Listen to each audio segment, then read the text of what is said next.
This is Cultured Hollywood for Smart People for Wednesday, September 18th, 2019. I'm Nico, I'm your host, talking movies, television, music, and so much more in a way that smart people can enjoy them.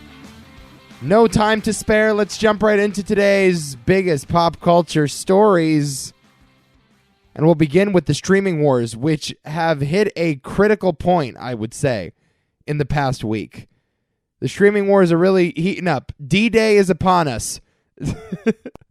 NBC Universal has stormed the beaches at HBO Max, and we are about to get some serious movement in this battle. So let's talk about Peacock. Yes, Peacock. That's the name of NBC's upcoming streaming service, launching April 2020, price point to be determined. I'll say that one more time. Peacock. Who thought that was a good idea? What genius at NBC? Was it Bob Greenblatt? Who came up with that name? And how is Peacock.com not a porn site already? That's what I want to know. How is Peacock.com not owned by some explicit content producer? I just went to Peacock.com. Does not appear that NBC owns it because it's just a white page with the word Peacock spelled in all capital letters. Probably should have exercised more caution before punching that in to my web browser. Who knows what I could have stumbled upon there? What Lemon Party-esque website would have infected my home screen. So here's the deal. Peacock. I think it's a terrible name. I don't know why you would put the word cock anywhere near the name of your streaming platform. But I don't know. It's NBC. It's an iconic logo. Neither here nor there. And here's what's featured on the platform. As previously announced, The Office will be leaving Netflix in 2020. The exclusive streaming home will be this new platform, along with Parks and Rec, The Good Place, other Mike Schur comedies, some other stuff from the NBC library like Cheers, and I guess, according to this announcement, a Battlestar Galactica reboot from Sam Esmail, a reboot of the comedy Punky Brewster. Y'all, what is happening here? What are we doing? For all you Brewster punks, all you punky heads out there, Punky Brewster getting a reboot. Nothing is sacred anymore. And I don't know, I guess other stuff from Mike Schur. You know the drill. It's going to be like must-see TV Thursday night comedies, except on a streaming platform now.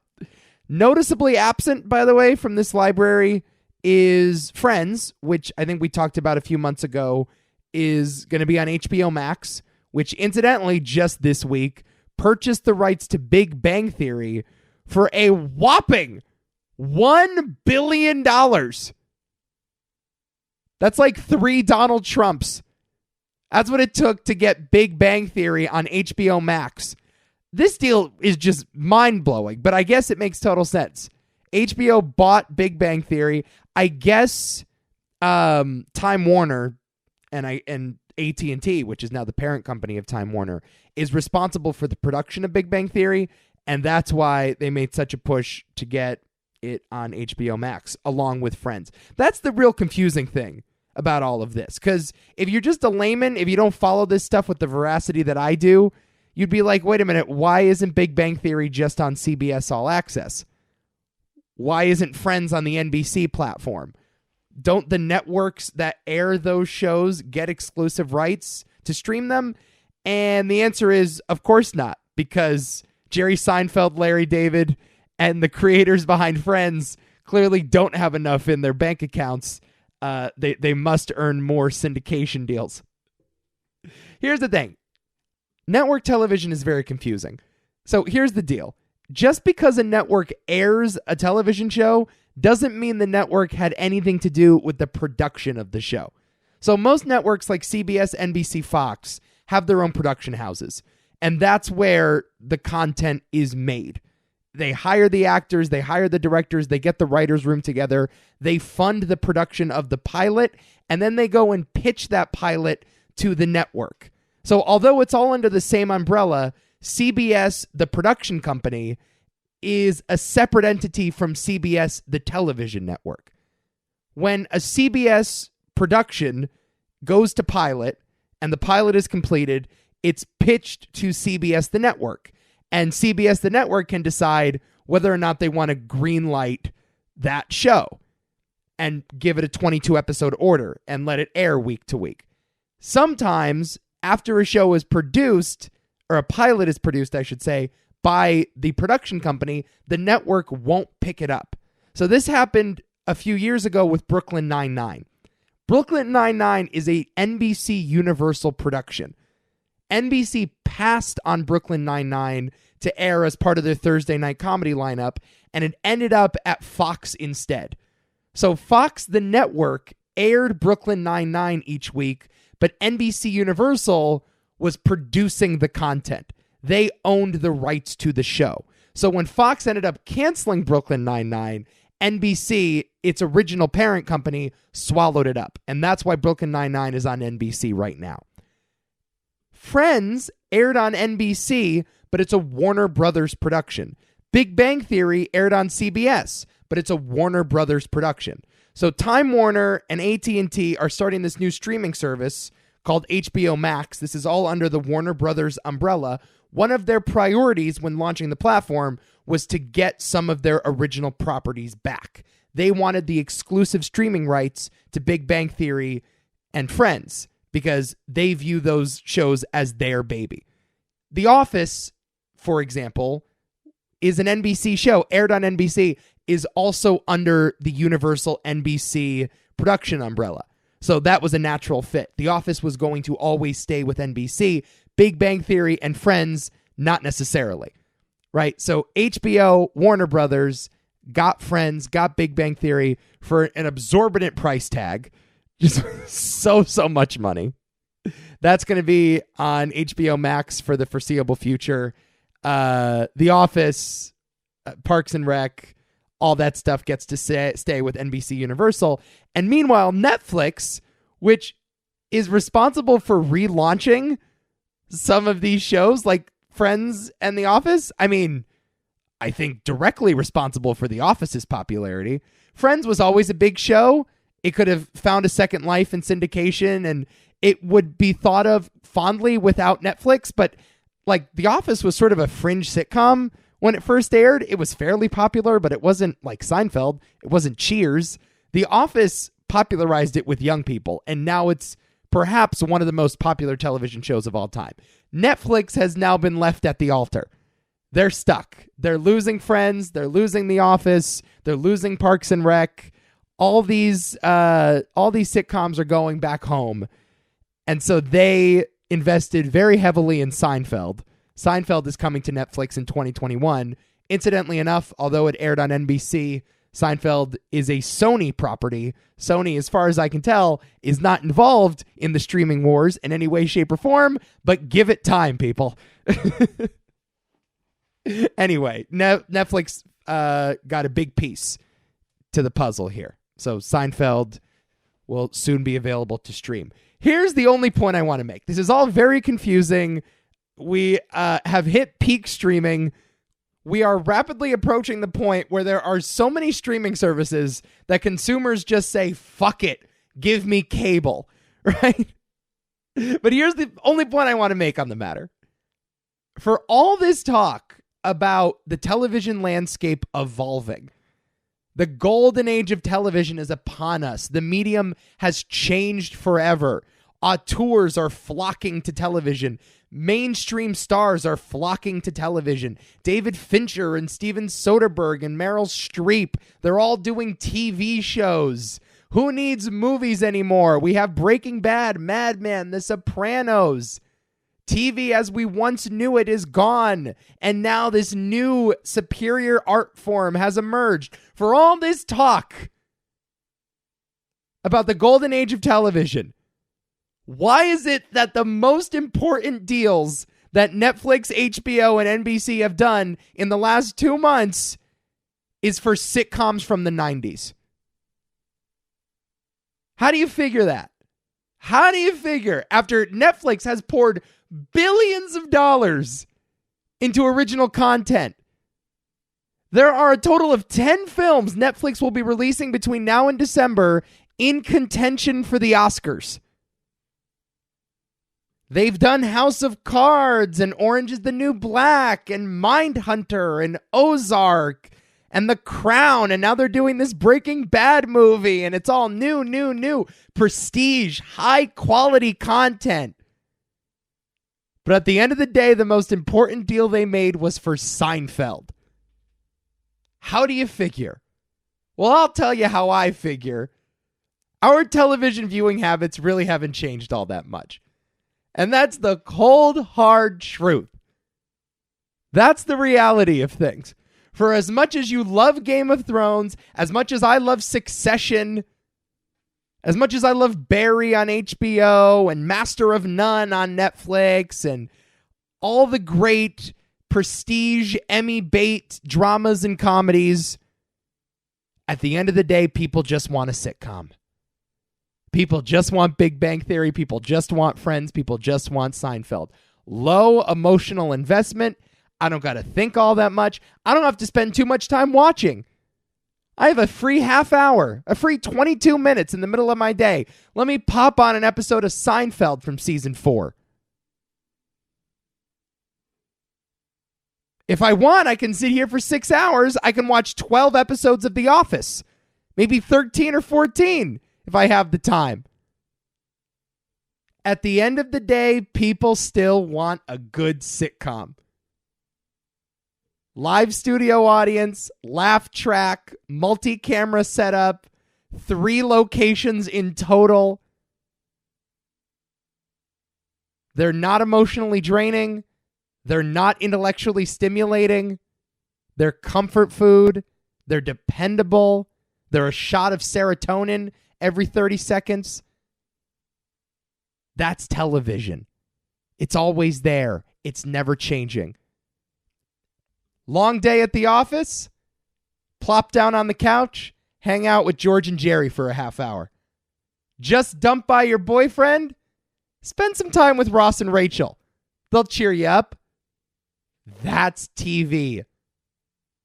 Half-hour sitcoms is what we crave. And I understand there are new possibilities. The medium continues to evolve, no doubt.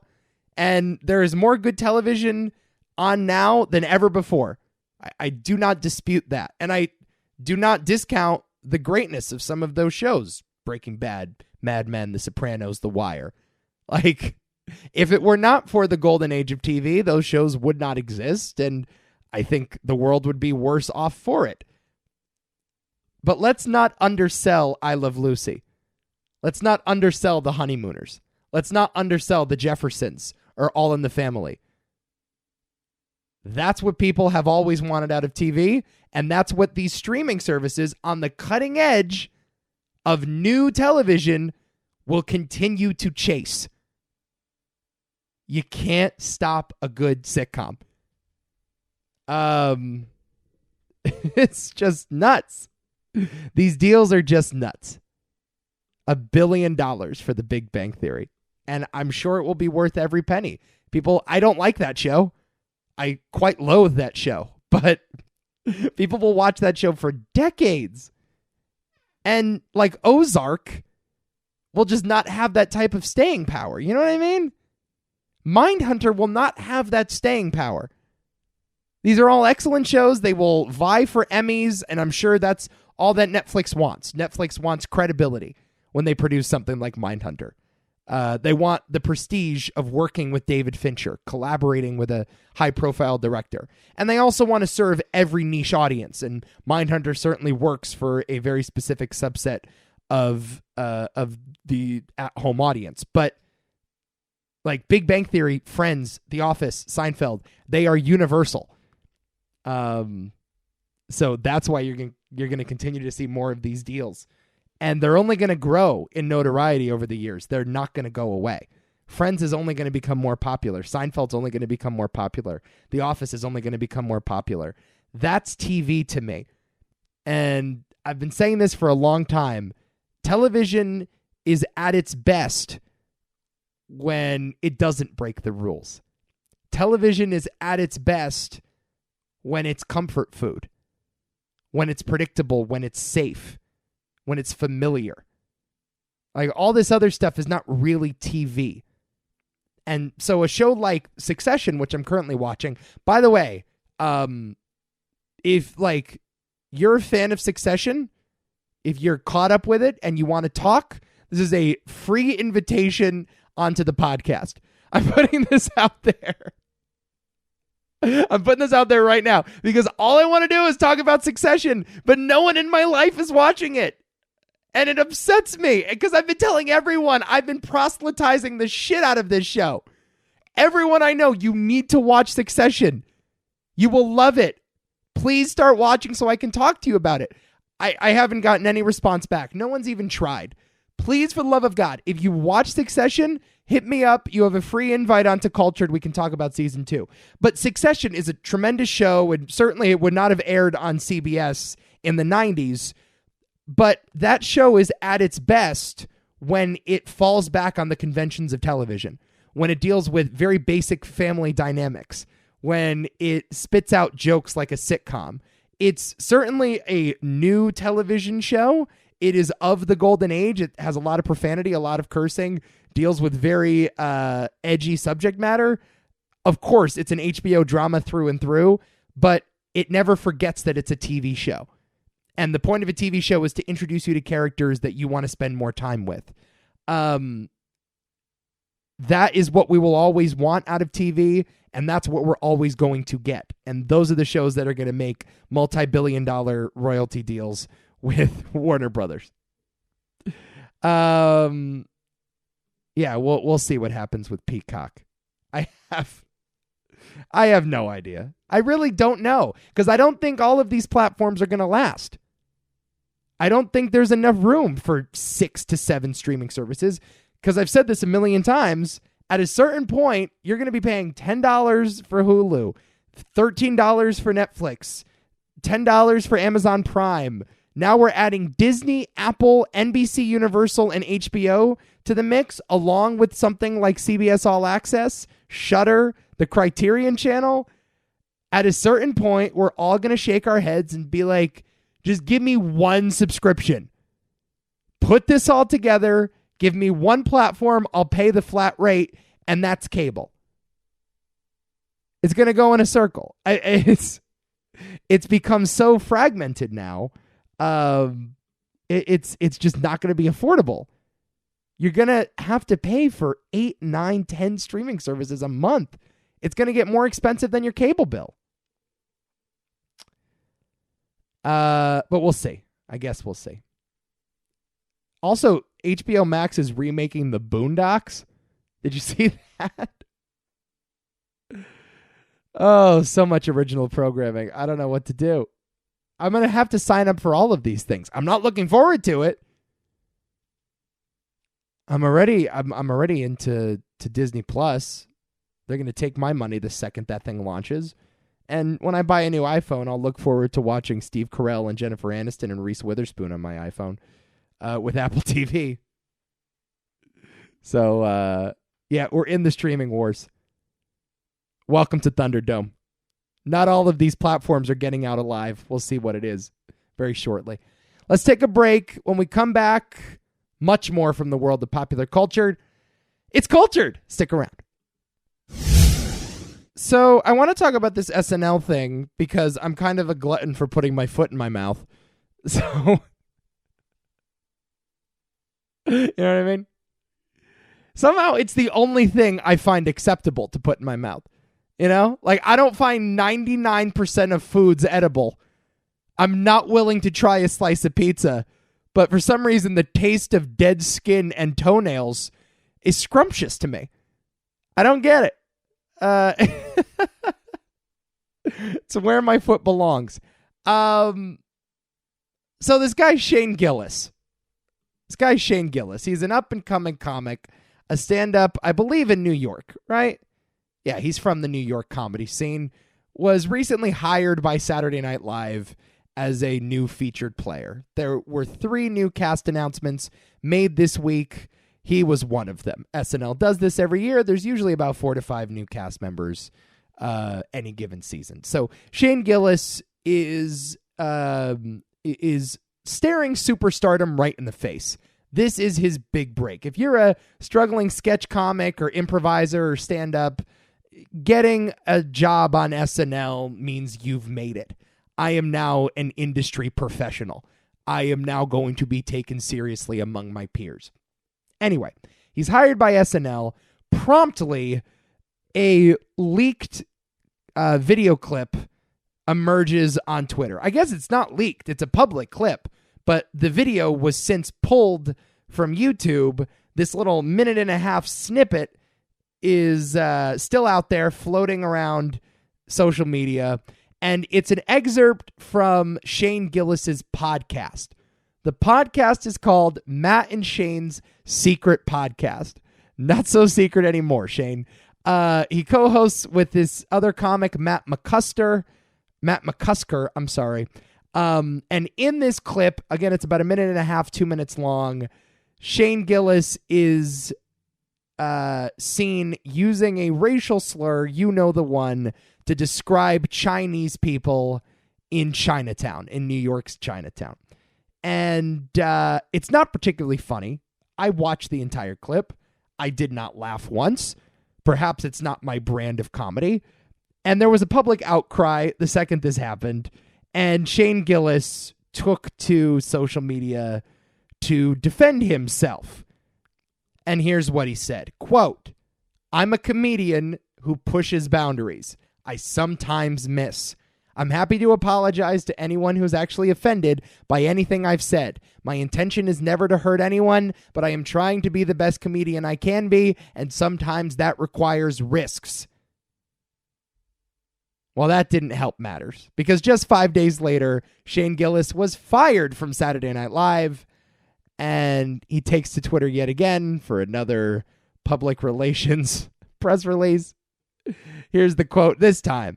"It feels ridiculous for comedians to be making serious public statements, but here we are. I'm a comedian who was funny enough to get SNL. That can't be taken away. Of course, I wanted an opportunity to prove myself at SNL, but I understand it would be too much of a distraction. I respect the decision they made. I'm honestly grateful for the opportunity. I was always a Mad TV guy anyway." Well, that just wasn't necessary. Okay. Dicey, right? Dicey territory. We're talking about comics again. We had a similar conversation with Dave Chappelle last week. I praised Dave Chappelle's special. Some people were offended by it. Some people thought it was the PC media elites overreacting. Some people thought that the overreaction was justified. Here we are again judging comedy. And this is really, really, really, really dangerous, because this particular debate not only involves what you can or cannot say within the realm of comedy, this involves the nature of comedy itself. The question here is, Shane Gillis is a stand-up comic. Does that automatically make everything he says comedy? Just because he does comedy, and just because he has a podcast where he talks with his friend, does that make everything said on the podcast comedy? Because that's Shane Gillis's defense. And I have to admit, I'm a bit puzzled by it. I simply don't know. Now, my gut is Shane and Matt, these two jerk-offs, who are not that funny to begin with, let's be honest. Let's be honest about things. From the little I've seen of this podcast, it's not particularly funny. But that's neither here nor there. These two are struggling stand-ups. I think that means their podcast is meant to be in jest. Right? Like, they're not attempting social commentary. They're not attempting political commentary. They're not attempting to accurately represent the racial makeup of New York City. I think that means whatever that podcast is supposed to be taken as a joke. And everything they say on that podcast can be interpreted as a joke. I don't imagine Shane Gillis would say these horribly racist things at the Thanksgiving dinner table. You know what I'm saying? I don't think if you got like 3 beers in him, this is what he actually believes. Doesn't mean the joke is funny. Doesn't mean like you can't be offended by it. I was certainly offended by it. But we also have to talk about intent. The intent here was to get a laugh. I think. I could be wrong, but I think that's what the intent was. So, question number 2. If we establish this is comedy, can we now use the comedy label to excuse all forms of racist, offensive behavior and speech? Can we just dismiss it altogether because it's trying to get a laugh?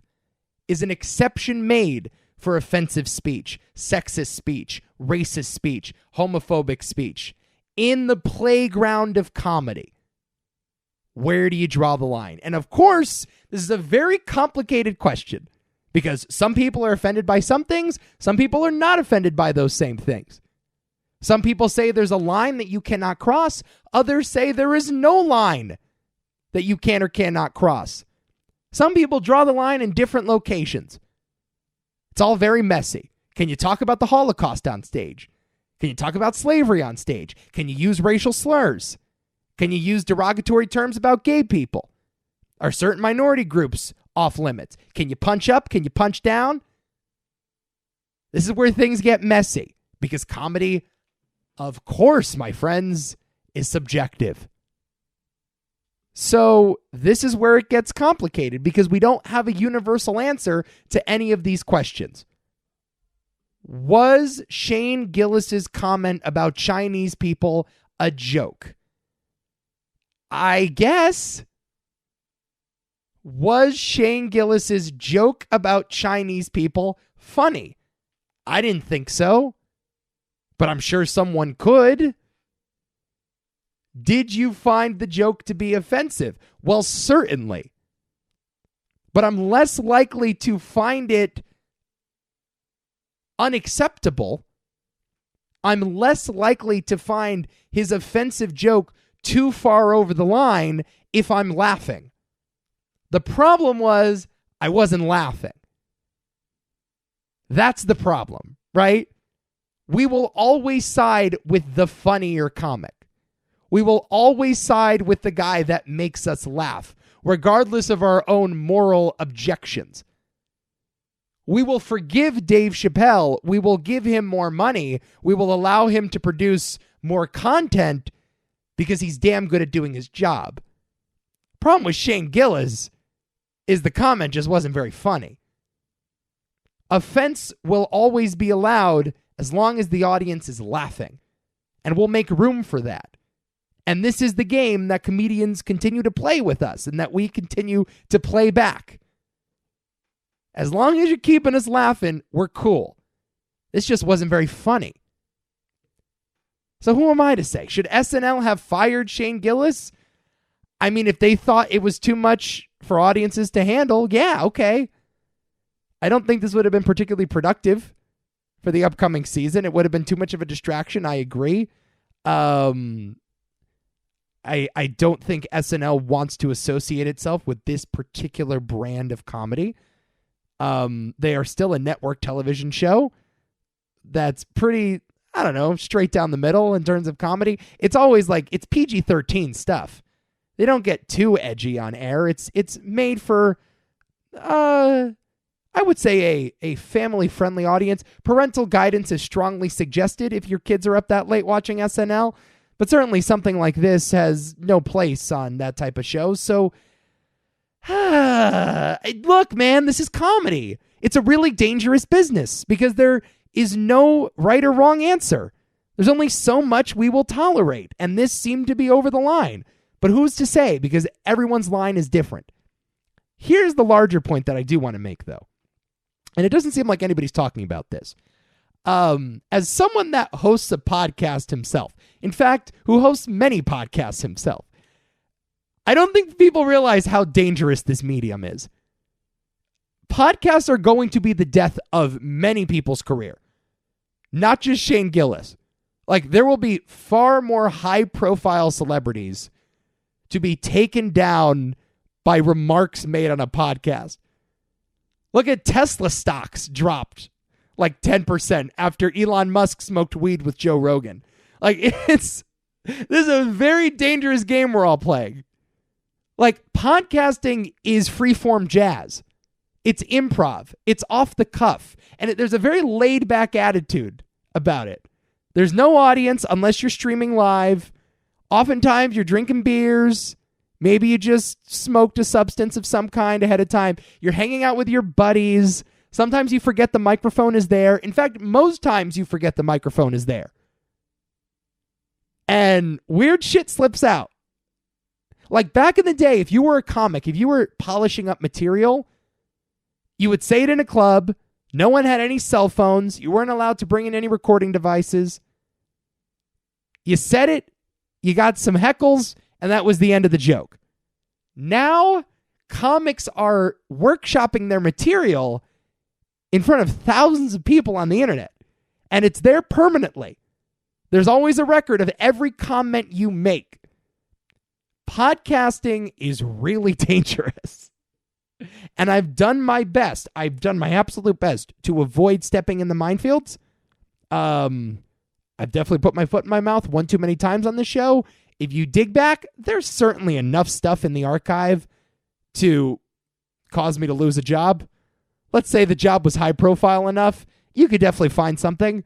For the most part, I try to engage in a moral way, and I try to say things that I mean, and I try not to offend anybody, and I do my best to be on my best behavior, but I produce a lot of content a week, and the nature of this, sitting in a room with your friends, bad things can come out of your mouth, and you don't realize it, and there's no turning back. Once you've said it, you cannot take it away. This process used to be behind closed doors. This process used to be in person, in front of 20 people. You would bomb. You would get booed. People would be like, oh, that joke, that was a real stinker. Wouldn't have said that. And they'd move on. Podcasting's a different animal. When you just allow all of your unfiltered, raw thoughts, you let them loose onto the internet, dangerous things can happen. Careful, podcasters. This is what can happen to you. I'm sure Shane Gillis doesn't actually mean the things he said about Chinatown on his stupid podcast show. But Lord knows I've been there. I've been there. And sometimes stupid things can come out of your mouth, especially if you're attempting comedy. I'm sorry to sort of straddle the middle on this issue, but it's just a really dangerous thing. It's a real tough subject, and I'm not trying to dodge any questions. I'm not trying to avoid taking a side. I just think comedy is super subjective, and it's a real dangerous art form, and you should be allowed to say whatever you want, and people should be allowed to react in any way you want. I said a similar thing about Chappelle last week. If you don't find Chappelle funny, say you don't find Chappelle funny. It's okay. It's acceptable. Some people do find him funny. I find him very funny. I can forgive the offensive material because he's making me laugh. And that's the whole point. This guy just wasn't funny. Who's to say where the line is? We just don't know. But there we go. There was Shane Gillis's SNL tenure. Gone before we even knew it. Goodbye, Shane Gillis. I hope we never see you again because you don't seem particularly funny to me. It's Cultured. A lot more coming up after the break. Stick around. So I didn't finish up the show yet, and Adam Hall just walked in because we're doing a movie Hall of Fame after this. So Adam Hall, welcome. Hello. It's my debut on the Cultured podcast. I'm so happy to be here. I'm ready for my close-up, Mr. DeVille. How long you been waiting for this moment? Oh, Jesus, my whole life. Yeah? My whole life. I'd like to thank, I guess I can thank the Academy. Why not? And I'll thank. Well, thank the Actors Guild of America, the Podcasters Guild of America, for letting you join. Is this there show. a Podcasters Guild? Yeah, and you agreed to work for Scale, and I really appreciate that. Oh God, is this a union gig? Shit. We crossed the line. We crossed the picket line. Okay, I just had a few little notes, and you can chime in, Adam Hall, if you'd like. Sure. But I got all the good stuff out of the way. Mm-hmm. Big week for J-Lo. Oh yeah. Oh, we're talking about J-Lo. We are talking about J-Lo actually on the Movie Hall of Fame. Listen to that podcast Yes, we will. this week. But Hustlers did very well at the box office. Like one of the big adult original movies to make a splash at the box office this year. It's like Hustlers, Us, and then a bunch of like superhero movies and animated sequels. Interesting. Okay. Did very well. Is getting Oscar buzz What? for Hustlers. I'm not kidding you. For what? Hustlers. I heard it wasn't like that good. I mean, I heard it was like fine. She is evidently one of the front runners for Best Actress this year. J-Lo? Yes. It's like J-Lo for Hustlers and Renee Zellweger for the Judy Garland movie. Oh. Those All will right. be your two. Okay, cool. Hasn't Renee Zellweger won? Yes. Okay, that's what I thought. I think, or maybe she hasn't. I thought she did. She might have been nominated and not won. No, I thought she did. I'm pretty sure. I'm calling it. She won for something. I don't know what, but she did. I'm excited to live in a world where J-Lo plays a stripper in a movie and wins an Oscar for it. I'm excited for that world. There's another movie that she probably could have at least been nominated for out there. Yeah. She's quite good. Oh, she's great in Out of Sight. Out of Sight. We're going to talk about Oh, that yeah. in a second. Renee Zellweger, Oscar winner. Okay, for Bridget Jones? No. Cold Mountain. Cold Mountain. Oh, yeah, that thing. That's 2003. right. Yeah, I remember that. Also nominated for Chicago and Bridget Jones's Diary. Yep. Okay. Do you find Renee Zellweger attractive? No. Neither do I, dude. No, that's okay. Who's more attractive, Renee Zellweger or Sarah Jessica Parker? Oh, both with the big mouths? Yeah. Sarah- The horse faces or anteater faces. Oh. One has an anteater face and the other has a horse face. That's a Family Guy joke, isn't Yes, it? it is. They let Renee Zellweger on TV and she looks like a foot. So J-Lo, Oscar buzz for Hustlers. Now we find out she may be the Super Bowl act this year. Yeah. Oh, that's unique. Okay. What do you think? I'm cool with it. You're in? I might actually watch a Super Bowl halftime show. Yeah. When's the last time you watched? God, I don't know, 24 years? Have you not paid attention since Janet Jackson's nipple made an appearance? I saw Prince, Uh-huh. and I think that was it. That's it? I don't give a You shit. skipped over the rest? Do I look like the kind of guy who cares about Super Bowl halftime shows? Bruno Mars did nothing for you? No. Beyonce? Fuck no. Coldplay? Coldplay? I don't know, dude. No, dude. So No. Maroon 5 was last year. Yeah, I God. actually think the worst halftime show was Maroon 5. Oh, it was abysmal. Yeah. I was physically ill after watching that. Yeah. I had to go and void my bowels after watching that halftime show. So, I mean, really just as bad as everyone thought it would be. Yes. Isn't that remarkable, though? It's Right. like, I can't tell if it's a good or bad feeling, if it's just as bad as we all thought it was going to be. It's Right. like, oh, God, yeah. Damn, this really sucks. Yeah, I feel like most of them at least surprise me. You know what I mean? In some form or another. Like, I remember when Madonna did it, I was not so excited, and then she did it, and I'm like, oh, yeah, Madonna's back. Okay. You know? That's fair. I guess, like, the last... Because I grew up seeing, like the Rolling Stones on the halftime. I'm like, whatever. that And one the was Who, whatever, you know? Yeah. It's like... So, E Street Band was good, though. You ever Okay. seen Springsteen on there? yeah, I guess that's true. That one was really good. But I think a lot of the pop stars, their acts just all feel the same to me. So it didn't, aside from Prince, really. I mean, not really pop. I don't know where you put him. Prince but, is like its own tier. Yeah. Yeah. I mean, it's the most incredible halftime show ever. I mean, like one of the most incredible live performances ever. Yeah. Like you see Prince, it's like, why is anyone else in show business? I actually had to explain this to my girlfriend because she always asks me these funny questions like, why is it the best ever? I'm like, well, because when he does Purple Rain, it literally starts raining Purple Rain. Yes, I know. How amazing is that? It was raining in Indianapolis, Indiana when they were... halftime. It simply could not be more perfect. And the rain was glowing. And then they have the little remember the what is it? The white screen that has the silhouette of Prince just shredding on electric guitar. It's amazing. Like one of the most incredible guitar solos I've ever seen in any performance ever. And it's in the middle of this stupid football game. It's like a historical moment. It's like one of the greatest things to happen on planet Earth. Why they didn't just give it to him every year after that? It's true. You know, they gave it to Justin Timberlake twice, but Prince only got to go once. Oh, remember when because when Timberlake came back the second time, he performed in Minnesota, so he did the Prince tribute. Remember with the hologram? Oh God, that's right. Remember that? And it was a big controversy because Prince hated Justin Timberlake. That's right. Oh, that's so weird. That one was pretty bad too. How do we let that fly? Yeah, dude, I don't know, man. Justin Timberlake should not be the heir apparent to Prince Rogers. Excellent point. Justin Timberlake. I am co-signing this J-Lo hire. Okay. I am okay with it. I'm fine with it. Yeah. I'm not like I'm not like oh my God, really? Wow. They're totally different. But I'm like, this is I don't know. It makes me feel a little bit better than some of the prior ones. Who was the one did Lady Gaga do one? Yes. Where she fell from I the liked roof? the Lady Gaga one. That one I didn't watch. That one I liked. They did Coldplay. So Coldplay came on for 2016, and then Coldplay really sucks. We should just bring Beyonce and Bruno Mars there to steal the show. And so they did. And it's like their two songs were way better than anything I know. Coldplay did. Coldplay just sucks, dude. Katy Perry had Left Shark. Whatever. Had the giant lion. Yeah, I only know about Left Shark because of Zach Caponegro and his little Lego figurine. That's right. That's the only reason why I know what Left Shark is.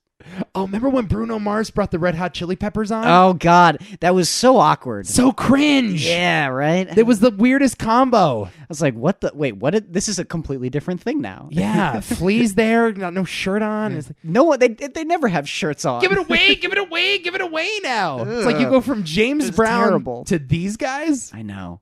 Yeah, that one was weird. It makes perfect sense, actually. If you think about it, it makes perfect sense. The evolution of rock and roll music right there. As long as J-Lo is scantily clad shaking her ass on TV, I'm in. Let's do it. You're a sexist pig. I'm not a sexist pig. I admire beauty. Oh, well, when you word it like that. Is J-Lo, I know we're going to talk about this on the other podcast. Is J-Lo more attractive now than she was 20 years ago?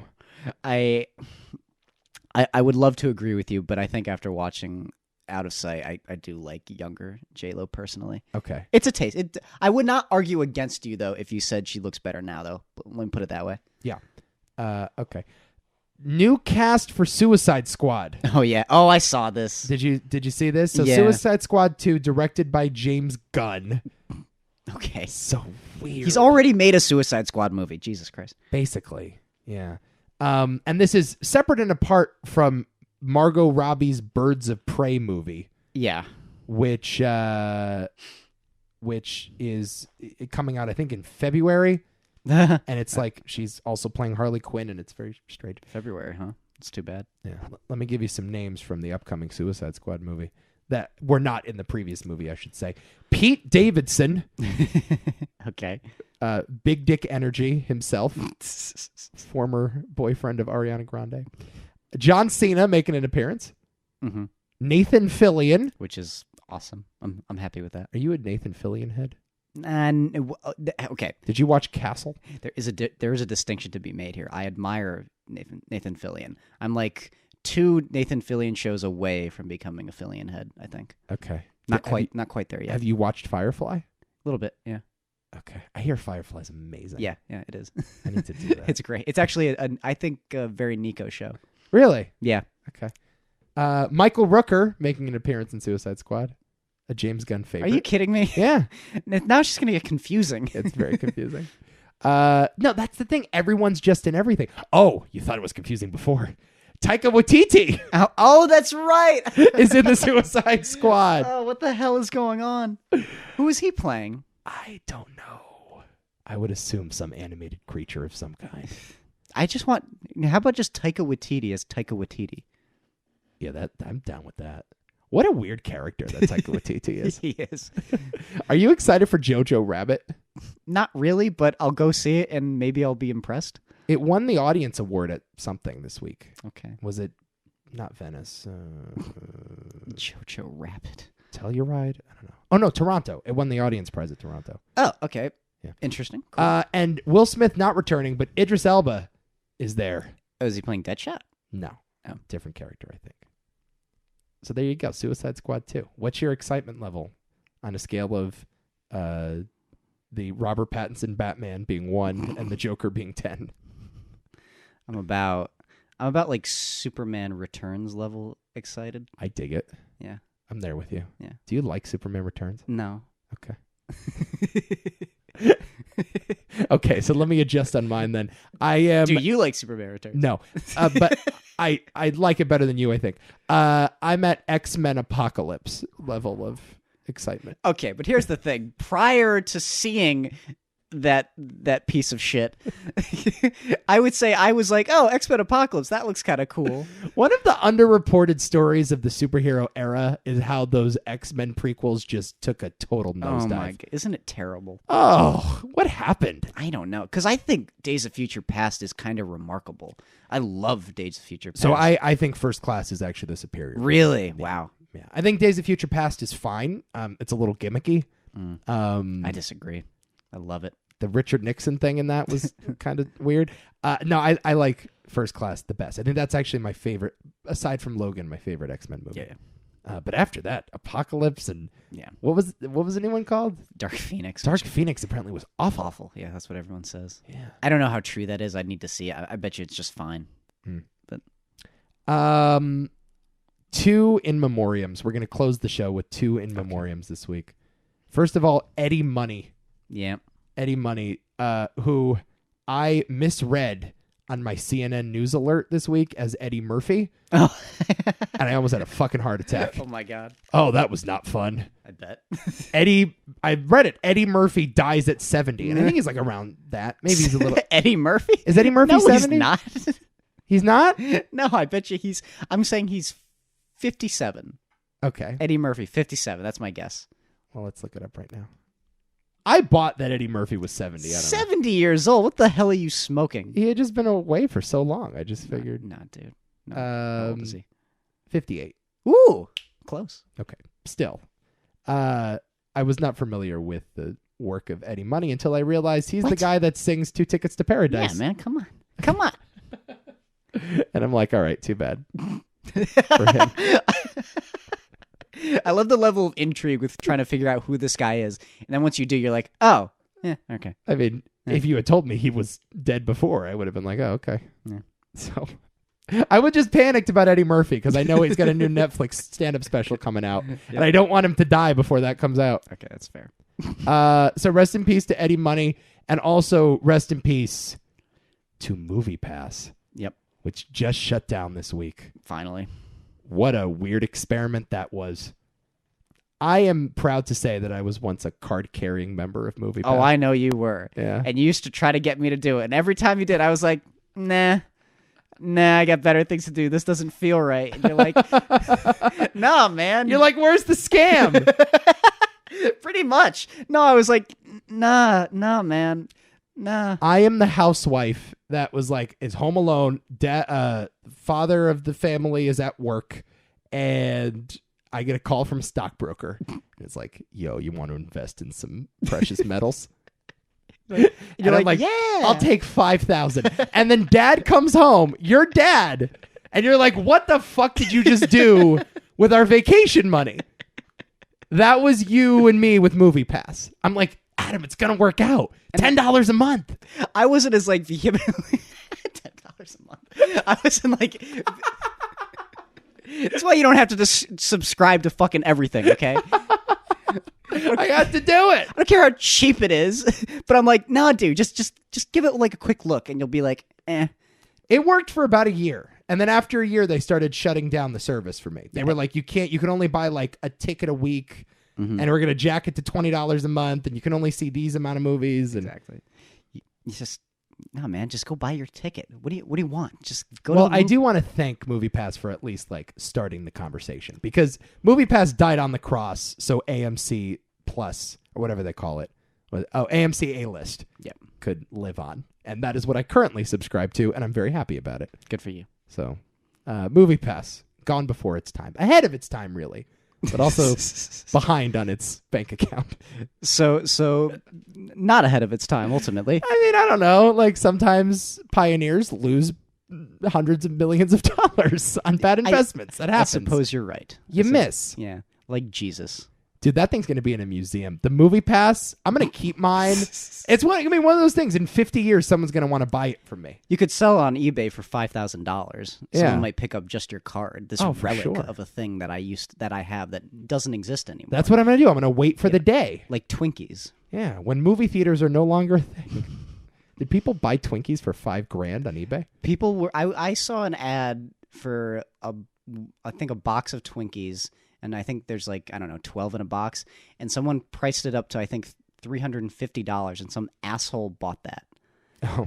$350 box of fucking Twinkies. Well, they were doing that with the Disney VHS tapes. Yeah. Oh, God. Remember that's right. that? Yeah. I still have a ton of mine. So I saw this thing. I forget. Someone sent it to me. I think, you know what? It was definitely Zach. I know for a fact it was Zach because he's the only one stupid enough to fall for this shit. He sent me this article that said, these old VHS tapes with like a special star or label on it were from this special Disney Vault collection. And they were selling for like $10,000 on eBay. That's right. So I went through, I had a box of VHS tapes and I found like 10 of these. And I'm like, oh my God, I'm set for life. This is it. And then I quickly realized that people were listing them for $10,000 on eBay, but no one was actually buying them for $10,000 on eBay. So it was a total viral hoax. Dumbass. Yeah, that was one of the many times in my life when I thought I had it made. It happens every day. Every day. I could just stop working now. I think that's what they call podcasting. What a sad experience. What a pipe every dream. day you think you've just made it. And you're like, I'm going to do it again. I'm going to do it this time. No, definitely not. All right, that's going to do it for this episode of Cultured. Adam, thanks for coming in at the 11th hour. Oh, no problem. And helping us get to the end of this. Check out the website, TooManyThoughtsMedia.com or TMT.media for short, where you can find 2 of our podcasts, including Why Is This a Thing? And the Movie Hall of Fame that we're about to record right now. Mm-hmm. Films of 1998 available on the website, TMT.media. Check it out. Here we go. Can't wait for this one. Yeah, I know you can. You have something cooking. Mm-hmm. I can smell what the Adam Hall is cooking, and I'm not into it. We'll see what happens. I'm eyeing the winner right now. Oh, which one is it? Until next time, y'all. Please come back. Because then and only then will you and I get culture!